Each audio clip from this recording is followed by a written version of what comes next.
బంగ్లాదేశ్లో అవామీ లీగ్ అధికారంలో ఉండకూడదు. షేక్ హసీనా ప్రధానిగా కొనసాగకూడదు. అమెరికా భావన ఇదే, పాకిస్తాన్ ఆలోచన కూడా ఇదే, చైనా మనసులో మాట ఇదే. అనుకున్నంతా అయింది.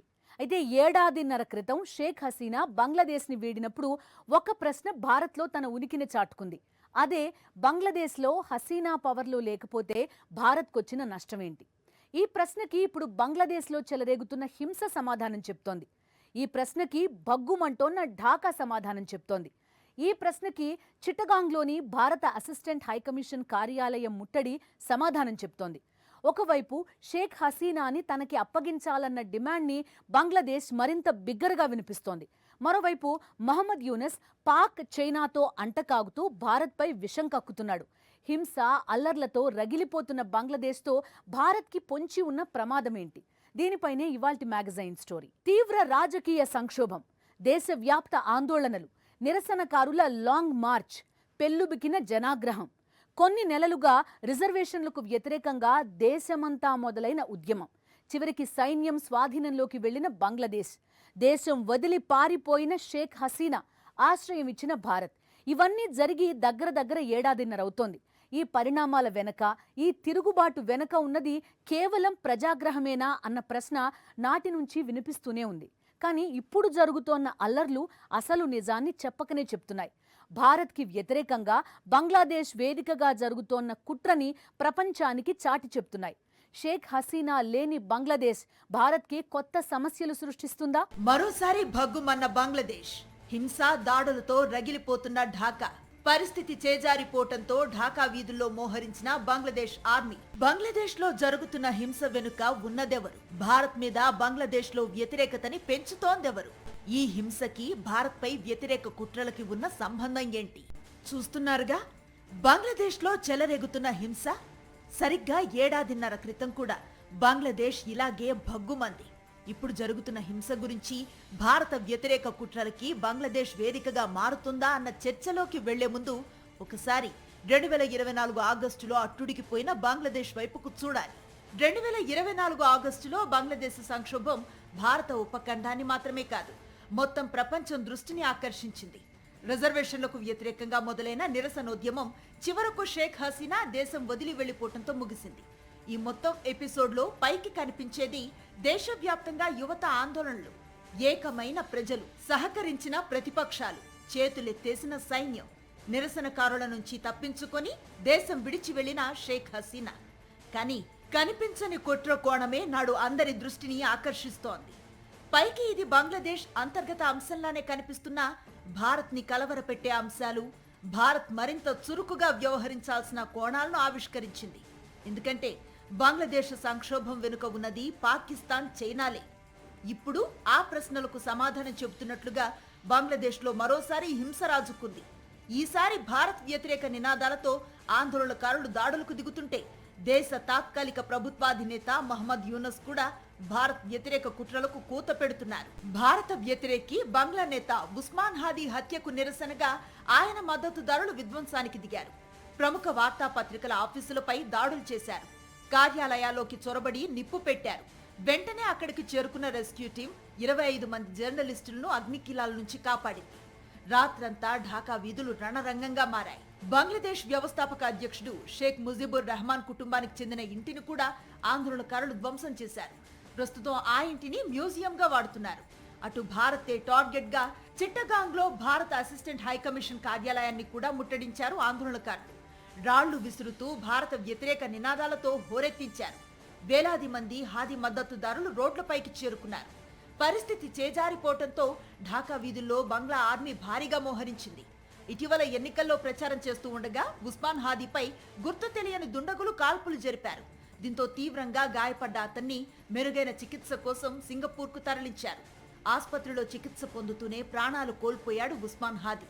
అతడు మరణించాడని తెలియగానే ఢాకాలో ఆయన మద్దతుదారులు రెచ్చిపోయారు.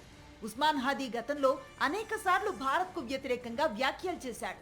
భారత్ వ్యతిరేక భావజాలాన్ని నరాన నింపుకోవటంతో పాటు పాకిస్తాన్ అనుకూల భావజాలాన్ని బంగ్లాదేశ్లో మరింత వ్యాపించే పనిలో ఉస్మాన్ హాదీ ఉండేవాడు. సరిగ్గా డిసెంబర్ 13వ తారీఖున ఇతను ఒక పోస్ట్ పెట్టాడు. ఆ పోస్ట్లో ఒక సమావేశానికి సంబంధించినటువంటి ఒక పోస్టర్ని షేర్ చేశారు. ఆ పోస్టర్లో బృహత్తర్ బంగ్లాదేశ్ మ్యాప్ని ఇచ్చాడు. బృహత్తర్ బంగ్లాదేశ్ అంటే ఇప్పుడు ఉన్నటువంటి బంగ్లాదేశ్తో పాటు మొత్తము బర్మాలో ఉన్నటువంటి రోహింగ్యా జనాభా ఎక్కువగా ఉన్నటువంటి ప్రాంతము, మొత్తము అస్సాము, ఈశాన్య భారతదేశంలోని అస్సాం సహా 7 రాష్ట్రాలు, అదేవిధంగా మొత్తం పశ్చిమ బెంగాల్ తరువాత బీహార్లో ఉన్నటువంటి కటిహార్, పూర్ణియా, కిషన్గంజ్, అరారియా ఈ జిల్లాలు ఇవన్నీ కలిపి ఒక బృహత్తర్ బంగ్లాదేశము అని చెప్పేటటువంటి సూచించేటటువంటి బంగ్లాదేశ్లోని హిందూ వ్యతిరేక, భారత వ్యతిరేక, సామ్రాజ్యవాద, విస్తరణవాద ధోరణులకి అద్దం పట్టేటటువంటి పోస్టర్ని ఇతను షేర్ చేశాడు. అంతేకాదు పూర్తి జమ్మూ కాశ్మీర్తో పాటు మొత్తము పంజాబ్ని ఖలిస్తాన్గా చూపిస్తూ పాకిస్తాన్లో అంతర్భాగంగా చూపించాడు. ఆ మ్యాప్ని చూసినట్టయితే అసలు భారతదేశం తల లేనటువంటి భారతదేశంలాగా కనిపించే మ్యాప్ని ఈయన షేర్ చేశారు. గత కొన్ని రోజులుగా బంగ్లాదేశ్ రావణ కాష్టంలా రగులుతూనే ఉంది. గతేడాది ఆగస్టులో షేక్ హసీనా ప్రభుత్వంపై తిరుగుబాటు జరిగిన నాటి నుంచి ఆ దేశంలో నిత్యం ఆందోళనలు, విధ్వంసాలు, అల్లర్లు కొనసాగుతూనే ఉన్నాయి. గతేడాది ఆగస్టులో షేక్ హసీనా ప్రభుత్వం ప్రవేశపెట్టిన రిజర్వేషన్ల విధానం తీవ్ర హింసకు దారితీసింది. పరిస్థితి అదుపు తప్పటంతో ఆమె 2024 ఆగస్టు 5న ప్రధాని పదవికి రాజీనామా చేసి ఢాకాను వీడి భారత్కు చేరుకుంది. ఆ తర్వాత తాత్కాలిక ప్రభుత్వాధినేతగా మహ్మద్ యూనస్ బాధ్యతలను చేపట్టారు. ఆ తర్వాతైనా పరిస్థితి మారుతుందా అని అనుకుంటే అది లేదు. యూనస్ ప్రభుత్వం వచ్చాక బంగ్లాలో పరిస్థితులు మరింత అదుపు తప్పాయి. భారత్ వ్యతిరేక ధోరణి పెరిగిపోయింది. పాక్, చైనాతో అంటకాగుతూ సమయం దొరికినప్పుడల్లా భారత్పై విషం కక్కుతున్నాడు. రెచ్చగొట్టే వ్యాఖ్యలు చేస్తూ కయ్యానికి కాలు దువ్వుతున్నాడు. షేక్ హసీనాను భారత్కు అప్పగించాలంటూ బంగ్లా ప్రభుత్వం భారత్ను కోరుతోంది. కానీ భారత్ అందుకు నిరాకరిస్తోంది. దీంతో హసీనాను అప్పగించాలంటూ యూనస్ తాత్కాలిక ప్రభుత్వ మద్దతుదారులు రెచ్చిపోతున్నారు. 2 రోజుల క్రితం ఢాకాలో భారత హైకమిషనర్ కార్యాలయాన్ని ముట్టడించారు. బారికేడ్లు పెట్టినా వాటిని ధ్వంసం చేస్తూ లోపలికి దూసుకు వెళ్లే ప్రయత్నం చేశారు. భారత్కు వ్యతిరేకంగా నినాదాలు చేశారు. దీంతో అక్కడ ఉద్రిక్త పరిస్థితి ఏర్పడింది. దీనిపై తీవ్ర ఆగ్రహాన్ని వ్యక్తం చేసిన భారత విదేశాంగ శాఖ భారత్లో బంగ్లాదేశ్ దౌత్యవేత్తకు సమన్లు జారీ చేసింది. విదేశాంగ కార్యాలయానికి పిలుపించుకొని అసంతృప్తిని వ్యక్తం చేసింది. ఇది జరిగిన మరుసటి రోజే మళ్లీ బంగ్లాలో అల్లరి మూకలు రెచ్చిపోయారు. బంగ్లా నేత ఉస్మాన్ హాదీ హత్యకు నిరసనగా విధ్వంసానికి దిగారు. ఉస్మాన్ హాదీ భారత్ వ్యతిరేకి నిజమే. ఆ ఒక్క కారణంతో అతని హత్యకి భారత్ కారణం అనటం అర్థరహితం. గతంలోనూ బంగ్లాదేశ్లో భారత్ వ్యతిరేక భావజాలాన్ని వ్యాప్తి చేసే వాళ్లు హత్యకు గురయ్యారు. బంగ్లాదేశ్ యువతలో భారత్ వ్యతిరేక భావాలను నింపటానికి చైనా, పాకిస్తాన్ ఈ తరహా కుట్రలు చేసి ఉండొచ్చని పరిశీలకులు విశ్లేషిస్తున్నారు. ఇటీవలి కాలంలో బంగ్లాదేశ్లో కూడాను భారతదేశానికి వ్యతిరేకంగా పనిచేస్తున్నట్టుగా ఉన్నటువంటి వాళ్ళు హఠాత్తుగా శవాలై తేలుతున్నారు. అమెరికా నుంచి వచ్చినటువంటి, అమెరికానికి సంబంధించినటువంటి ఏవో ట్రైనింగ్ ప్రోగ్రామ్స్ నిర్వహించడానికి వచ్చారు అని భావించేటటువంటి చాలామంది చిటగాంగ్లోని హోటల్లో, స్విమ్మింగ్ పూల్లో శవాలై తేలారు, రూమ్స్లో శవాలై తేలారు. అదేవిధంగా వేరే వేరే దేశాలకు చెందినటువంటి వాళ్ళు, పాకిస్తాన్కి చెందినటువంటి వాళ్ళు కూడాను, కొందరు ఇంటెలిజెన్స్కి సంబంధించిన వాళ్ళు కూడాను హఠాత్తుగా చనిపోయారు. అనుమానాస్పద పరిస్థితుల్లో చనిపోయారు. వీళ్ళందరూ భారత వ్యతిరేకులు. చైనాకి కూడా వీళ్ళలో కొందరు వ్యతిరేకులు ఉన్నారు. కాబట్టి చైనాకి సంబంధించిన ఏజెన్సీలు పనిచేశాయా తెలియదు, లేకపోతే మరేదన్నా వేరే యాంగిల్ ఏదన్నా ఉందా తెలియదు. కానీ బంగ్లాదేశ్లో చాలా బలంగా వినిపించేటటువంటి వాదన ఏంటంటే ఇది భారతదేశానికి చెందినటువంటి ఏజెంట్స్ చేసినటువంటి పని అని చెప్పి వాళ్ళు వాదిస్తూ ఉంటారు. దీనికి ఎటువంటి ఆధారాలు వాళ్ళ దగ్గర లేవు. బంగ్లాదేశ్ లో ఫిబ్రవరి 2026న జరగబోయే పార్లమెంటరీ ఎన్నికలలో హాదీ అభ్యర్థిగా ఉన్నారు. అయితే డిసెంబర్ 12న ఢాకాలో బిజోయ్ నగర్ ప్రాంతంలో ప్రచారం చేస్తూ ఉండగా గుర్తు తెలియని వ్యక్తులు అతడిపై కాల్పులు జరిపారు. బంగ్లాదేశ్ లో 2024లో జరిగిన సంక్షోభం వెనుక పాకిస్తాన్ గూఢాచారి సంస్థ ISI కీలక పాత్రను పోషించినట్లుగా అనేక దేశాల నిఘా వర్గాలు విశ్లేషించాయి. ISI స్లీపర్ సెల్స్ బంగ్లాదేశ్ అంతటా పనిచేశాయి. నాడు భారత్ అనుకూల ప్రభుత్వాన్ని కూలదోశాయి. నేడు జరుగుతున్న అల్లర్ల వెనుక కూడా పాకిస్తాన్తో పాటు చైనా కుట్ర ఉందని, అందుకే ఆందోళనకారులు భారత్ హైకమిషనర్ కార్యాలయాన్ని ముట్టడించే దుస్సాహసం కూడా చేశారు. మరోవైపు షేక్ హసీనాని తమకి అప్పగించాలన్న డిమాండ్ ని బిగ్గరగా వినిపించే ప్రయత్నం చేస్తోంది బంగ్లాదేశ్. దీంతో రాబోయే రోజుల్లో భారత వ్యతిరేక కుట్రలకు వేదికగా బంగ్లాదేశ్ ని వాడటానికి పాకిస్తాన్, చైనా పన్నాగం పన్నాయన్న చర్చ అంతర్జాతీయంగా తన ఉనికిని చాటుకుంటోంది. బంగ్లాదేశ్ ఏర్పాటు వెనుక కీలక పాత్ర పోషించిన అవామీ లీగ్కి, ముక్తి వాహినికి అండగా నిలిచింది భారతదేశమే. షేక్ హసీనా కుటుంబం మొత్తాన్ని హతమార్చిన వేళ తనకి, తన సోదరికి ఆశ్రయం ఇచ్చింది భారతదేశమే. 50 ఏళ్ల తర్వాత మళ్లీ షేక్ హసీనాకి అండగా నిలిచింది కూడా మనమే. తూర్పు పాకిస్తాన్ ప్రజల ఆకాంక్షలను గౌరవిస్తూ బంగ్లాదేశ్ ఏర్పాటు కావాలన్న వారి లక్ష్యానికి ఆసరా అందించింది భారతదేశమే. అలాంటి బంగ్లాదేశ్ భారత వ్యతిరేక కుట్రలకు వేదికగా మారుతోంది. పాకిస్తాన్, చైనాల కుతంత్రాలకు బంగ్లాదేశ్ కార్యాలయంగా మారుతోందా అన్న సందేహాలు జరుగుతోన్న పరిణామాలతో మరింత పెరుగుతున్నాయి. బంగ్లాదేశ్ జాతిపిత షేక్ హసీనా తండ్రి ముజిబుర్ రెహమాన్ నాయకత్వంలోనే తూర్పు పాకిస్తాన్ ప్రజలకు పాకిస్తాన్ నుంచి స్వాతంత్ర్యం కావాలని, తమకు ప్రత్యేక దేశం కావాలన్న ఉద్యమం మొదలైంది. ఈ క్రమంలో ముక్తి వాహిని ఏర్పాటైంది. బంగ్లాదేశ్ మిలిటరీ, పారామిలిటరీతో పాటు పౌరులతో కూడిన గెరిల్లా మూవ్మెంట్ అది. గెరిల్లా యుద్ధ వ్యూహాలను ఉపయోగించి బెంగాలీ గ్రామీణ ప్రాంతాల్లో ముక్తివాహిని పట్టు సాధించింది. ముక్తివాహినికి భారతదేశం నుంచి ఆయుధ సహకారం అందింది. అలానే యుద్ధ నైపుణ్యాలకు సంబంధించిన శిక్షణ కూడా భారతదేశమే ఇచ్చింది. ఇలా బంగ్లాదేశ్ ఏర్పాటులో భారత్ కీలకంగా వ్యవహరించింది. అలానే 1971లో జరిగిన ఇండో పాకిస్తాన్ యుద్ధంలో కూడా బంగ్లాదేశ్, భారత్ మిత్రసేనలో ఈ ముక్తివాహిని భాగమైంది. అయితే ఆ సమయంలో కూడా పాకిస్తాన్ నుంచి విడిపోవటానికి వీల్లేదని బలంగా వాదించే సమూహం తూర్పు పాకిస్తాన్లో ఉంది. బంగ్లాదేశ్ ఏర్పడ్డ తర్వాత కూడా ఆ శక్తులే భారత్ వ్యతిరేక వైఖరిని బంగ్లాదేశ్లో పెంచుతూ వచ్చాయి. బంగ్లాదేశ్ చరిత్రలో మొదటి నుంచి కూడా ఈ రెండు శక్తులు ఉన్నాయి. స్వాతంత్రము, పాకిస్తాన్ వ్యతిరేక స్వాతంత్ర పోరాటము, బంగ్లాదేశ్ విమోచన, బెంగాలీ నేషనలిజం, బెంగాలీ జాతీయవాదానికి ప్రాతినిధ్యం వహించే ఒక స్ట్రీమ్ ఉంది. అదే సమయంలో బంగ్లాదేశ్ పాకిస్తాన్ నుంచి విడిపోకూడదు, బంగ్లాదేశ్ సెక్యులర్ కంట్రీగా ఉండకూడదు, ఇస్లామిక్ నేషన్గా ఉండాలి, ఏ సెక్యులర్ డెమోక్రటిక్ కంట్రీగా ఉండకూడదు, మోడర్న్ కంట్రీగా అని భావించేటువంటి మత ఛాందసవాద శక్తులు ఉన్నాయి. ఈ శక్తులు మొదటి నుంచి కూడా బలంగానే ఉన్నాయి. ఎందుకంటే మీకు 1970లో షేక్ ముజిబుర్ రెహమాన్ బంగ్లాదేశ్ స్వయం ప్రతిపత్తి అనే అంశం పైన జరిగిన ఎన్నికల్లో విజయం సాధిస్తే ఆయన అధికారంలోకి రాకుండా పాకిస్తాన్ అలాగే ఈ శక్తులు చేశాయి. అప్పుడు కూడా 30% నియర్లీ బంగ్లాదేశ్కు స్వాతంత్రం వద్దు, బంగ్లాదేశ్ స్వయం ప్రతిపత్తి వద్దు, పాకిస్తాన్లో భాగంగానే ఉంటాము అనే వైఖరి తీసుకున్నాయి. షేక్ హసీనాని ఆగస్టు సంక్షోభం వెంటాడుతూనే ఉంది.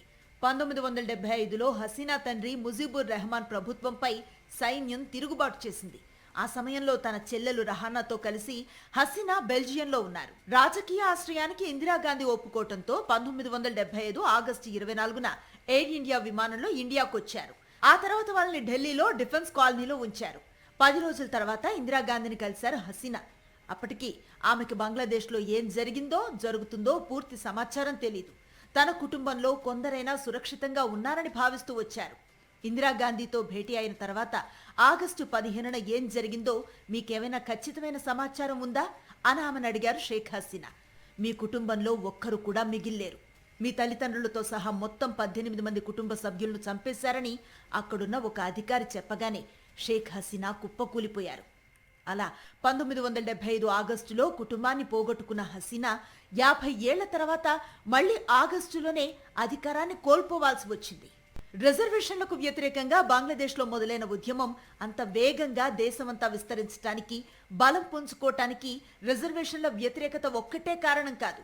ఆర్థిక సంక్షోభం నుంచి హసీనా నియంతృత్వ ధోరణి, అవినీతి, ఇలా అనేక అంశాలపై ప్రజల్లో ఉన్న వ్యతిరేకత ఈ ఉద్యమంలో బయటపడింది. అదే సమయంలో షేక్ హసీనాని గద్దె దించడానికి ఈ వాతావరణాన్ని పాకిస్తాన్, చైనాలు అత్యంత చాకచక్యంగా వాడుకున్నాయి. ఈ విషయాన్ని పసిగట్టడంలో హసీనా ఘోరంగా విఫలమయ్యారు. అటు బంగ్లాదేశ్ సైన్యం కూడా షేక్ హసీనాకి అనుకూలంగా లేకపోవడంతో బంగ్లాదేశ్లో పాకిస్తాన్, చైనా కుట్ర ఫలించింది. ఆ తర్వాత బంగ్లాదేశ్ తాత్కాలిక ప్రభుత్వాధినేతగా మహమ్మద్ యూనస్ బాధ్యతలు తీసుకున్న తర్వాత భారత్కి వ్యతిరేకంగా విషం కక్కటం ఎక్కువైంది. చివరకు బంగ్లాదేశ్ ఏర్పాటు వెనుక భారత్ సాయం ఏమాత్రం లేదన్న వాదనలు మళ్లీ తమ బలాన్ని పెంచుకోవటం మొదలైంది. ఈ నేపథ్యంలో బంగ్లా నేత ఉస్మాన్ హాదీ హత్యతో మొదలైన అల్లర్లు మళ్లీ బంగ్లాదేశ్లో హింసని రాజేశాయి. అదే సమయంలో భారత్ వ్యతిరేక భావజాలాన్ని వ్యాప్తి చేస్తున్నాయి. ఈ పరిణామాల నేపథ్యంలోనే బంగ్లాదేశ్ మీద మరింత ఫోకస్ పెట్టిన భారత్ తనదైన శైలిలో పావులు కదిపే పనిలో ఉంది. ఒకవైపు మన మీద ఉగ్రమూకలను ఎగదోసే పాకిస్తాన్, మరోవైపు మన ఇరుగు పొరుగు దేశాలను మన నుంచి దూరం చేసే డ్రాగన్ కంట్రీ. సరిహద్దు దేశాలతో స్నేహం కోసం మనం ఎంత తప్పిస్తున్నామో అంతకు మించి పాక్, చైనా కుట్రలు పన్నుతూనే ఉన్నాయి. అయితే ఈసారి బంగ్లాదేశ్ కేంద్రంగా ఆ రెండు దేశాలు తమ కుట్రని అమలు చేశాయా అన్న ప్రశ్న తన పరిధిని పెంచుకుంటోంది. బంగ్లాదేశ్లో భారత వ్యతిరేక ప్రభుత్వం ఉండాలని బలంగా కోరుకునేవి పాకిస్తాన్, చైనానే. అందుకే షేక్ హసీనా కేంద్రంగా ఈ రెండు దేశాలు కుట్రలు పన్నాయి. అగ్రరాజ్యం సహకరించింది. ఇప్పుడు బంగ్లాదేశ్ని భారత వ్యతిరేక కుట్రలకి డయస్గా తాత్కాలిక ప్రభుత్వాధినేత మహమ్మద్ యూనస్ మార్చేస్తున్నాడా? బంగ్లాదేశ్ లో ఏ కాస్త అభివృద్ధి జరిగినా అది షేక్ హసీనా అధికారంలో ఉన్న సమయంలోనే వేగంగా జరిగింది. అదే సమయంలో భారత్, బంగ్లాదేశ్ల మధ్య అన్ని రంగాల్లో బంధాలు కూడా బలపడ్డాయి. 2008లో 2 ఏళ్ల సైనిక పాలన తర్వాత మళ్లీ భారీ మెజారిటీతో అవామీ లీగ్ విజయం సాధించింది. షేక్ హసీనా మరోసారి ప్రధానిగా బాధ్యతలను స్వీకరించింది. నాటి నుంచి భారత్కి, బంగ్లాదేశ్లకు మధ్య సత్సంబంధాలు మరింత పెరిగాయి. ఇరు దేశాలను కలిపే పలు బస్సు, రైలు మార్గాల్లో రాకపోకలను ప్రారంభించారు. అలాగే హసీనా హయాంలో కీలకమైన సరిహద్దు సమస్యను పరిష్కరించుకున్నారు. ఉత్తర బెంగాల్లో ఎన్నో ఏళ్లుగా నెలకొన్న వివాదానికి ముగింపు పలికారు. దశాబ్దాలుగా నలుగుతున్న తీర ప్రాంత సరిహద్దు సమస్యను 2014లో పరిష్కరించుకున్నారు. తీస్తా నదీ జలాల వాటా విషయంలో విభేదాల పరిష్కారం దిశగాను పెద్ద ముందడుగు పడింది. బంగ్లాదేశ్లో $10 బిలియన్ ప్రైవేటు పెట్టుబడులు పెట్టేందుకు భారత్ అంగీకరించింది. మౌలిక సదుపాయాలు, ఇతర ప్రాజెక్టులకు $7.5 బిలియన్ కేటాయించింది. హసీనా ప్రధాని అయిన తర్వాత బంగ్లాదేశ్లో IIS గూఢాచార్య కార్యకలాపాలను అణచివేసేందుకు చర్యలు చేపట్టారు. ఈ కారణంతోనే షేక్ హసీనా ప్రభుత్వాన్ని వీలైనంత త్వరగా కూల్చేయాలని అటు పాకిస్తాన్, ఇటు ISI తీవ్ర ప్రయత్నాలు చేశాయి. రిజర్వేషన్ ఉద్యమాన్ని తమకు అనుకూలంగా మార్చుకోవటంలో విజయం సాధించింది. బంగ్లాదేశ్ రాజకీయాల్లో ఖలీదా జియా పాత్ర కూడా ప్రముఖమైంది. జియా నేతృత్వం వహిస్తున్న బంగ్లాదేశ్ నేషనలిస్ట్ పార్టీ తొలి నుంచి భారత్కి వ్యతిరేకం. ఖలీదా జియా కూడా ఆ భావజాలంతోనే రాజకీయాలు చేస్తూ వచ్చింది. భారత వ్యతిరేక వైఖరితోనే రాజకీయంగా బలపడుతూ వచ్చింది. అలాగే ఆమె అధికారంలో ఉన్న సమయంలో BSP ప్రభుత్వం భారత వ్యతిరేక కార్యకలాపాలకు బహిరంగంగానే మద్దతిచ్చింది. ఎన్నికల వేళ బంగ్లాదేశ్ ప్రజల భావోద్వేగాలను రెచ్చగొట్టడానికి భారత వ్యతిరేకతని ఎన్నికల ప్రచారాస్త్రంగా వాడుకున్నారు ఖలీదా. 2001లో రెండోసారి బంగ్లాదేశ్ ప్రధాని అయ్యారు ఖలీదా. ఆ సమయంలో జమాతే ఇస్లామీ లాంటి ఉగ్రవాద సంస్థకి BSP బహిరంగంగానే మద్దతిచ్చింది. అలాగే ఆ 5 ఏళ్ల కాలంలో బంగ్లాదేశ్లో ఉల్ఫా లాంటి తీవ్రవాద సంస్థలు బలపడ్డాయి. ఈశాన్య భారతదేశాన్ని టార్గెట్ చేస్తూ దాడులు చేశాయి. అధికారం కోల్పోయిన తర్వాత ఖలీదా అవినీతి కేసుల్లో దోషిగా తేలి జైలు శిక్షణ అనుభవిస్తున్నారు. ఇప్పుడు షేక్ హసీనా ప్రభుత్వం కుప్పకూలటంతో ఆమె విడుదలయ్యారు. ఇప్పుడు ఇదే బంగ్లాదేశ్ నేషనలిస్ట్ పార్టీ నేతలు భారత్ బంగ్లాదేశ్ను సృష్టించలేదని, మేం బంగ్లాదేశ్కు విముక్తి కల్పించామని, భారత్ పాకిస్తాన్ను విభజించింది మన ప్రయోజనం కోసం కాదు, తన సొంత ప్రయోజనం కోసం అంటూ కారు కూతలు కూస్తున్నారు. పాకిస్తాన్తో కలిసి పనిచేయడానికి తహతహలాడిపోతున్నారు. పాకిస్తాన్, చైనా అండ చూసుకున్న బంగ్లాదేశ్ తాత్కాలిక ప్రభుత్వాధినేత మహమ్మద్ యూనస్ తన స్వరం పెంచుతున్నారు. బంగ్లాదేశ్ అల్లర్ల కేసుపై విచారణ చేస్తున్న కమిషన్ 2009 రైఫిల్స్ తిరుగుబాటు వెనుక హసీనా ఉన్నట్లుగా ఆరోపిస్తోంది. నాడు హసీనానే స్వయంగా తిరుగుబాటుకు ఆదేశించారని విచారణలో తేలినట్లుగా పేర్కొంది. 2009లో జరిగిన ఈ తిరుగుబాటు సమయంలో బంగ్లా ఆర్మీని బలహీనపరిచేందుకు భారత్ యత్నించిందని కమిషన్ ఆరోపించింది. రైఫిల్స్ తిరుగుబాటు సమయంలో హసీనాకు మద్దతుగా నిలిచిన భారత్ బంగ్లాలో అస్థిరతను సృష్టించేందుకు ప్రయత్నించినట్లుగా కమిషన్ తీవ్ర ఆరోపణలు చేసింది. ఈ పేరుడు వెనుక ఉన్నది పాకిస్తాన్, చైనాలే. వ్యూహాత్మకంగా కూడా బంగ్లాదేశ్తో సత్సంబంధాలు మనకు చాలా అవసరం. ఈశాన్య భారత రాష్ట్రాలకు అక్కడి నుంచి దగ్గర దారి ఉంది. దక్షిణాసియా 10 ఏషియన్ దేశాల అనుసంధానికి బంగ్లాదేశ్ కీలకం. 7 దేశాల సభ్యత్వంతో కూడిన బిమ్స్టెక్ లో మన ప్రాంతీయ ఆకాంక్షలకు బంగ్లాదేశ్ కేంద్ర బిందువు. తొలి నుంచి బంగ్లాదేశ్తో మనం స్నేహభావంతోనే ఉన్నాం. పాకిస్తాన్, చైనాలతో మనకు శత్రుత్వం పెరుగుతున్న కొద్దీ బంగ్లాతో స్నేహం పెరుగుతూ వచ్చింది. ఇలా వ్యూహాత్మకంగా కూడా మనకు ముఖ్యమైన దేశం ఇప్పుడు మనకు దూరం అవుతుంది. అదే సమయంలో పాకిస్తాన్, చైనాలకు దగ్గరవుతోంది.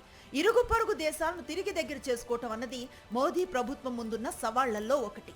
ఈ క్రమంలో బంగ్లాదేశ్ విషయంలో భారత్ ఎలాంటి వ్యూహరచన చేస్తుందన్నది చర్చనీయాంశంగా మారింది. ఇది ఇవాల్టి మ్యాగజైన్ స్టోరీ. మరో ఇంట్రెస్టింగ్ టాపిక్ తో మళ్ళీ కలుద్దాం. అంతవరకు స్టే ట్యూన్డ్.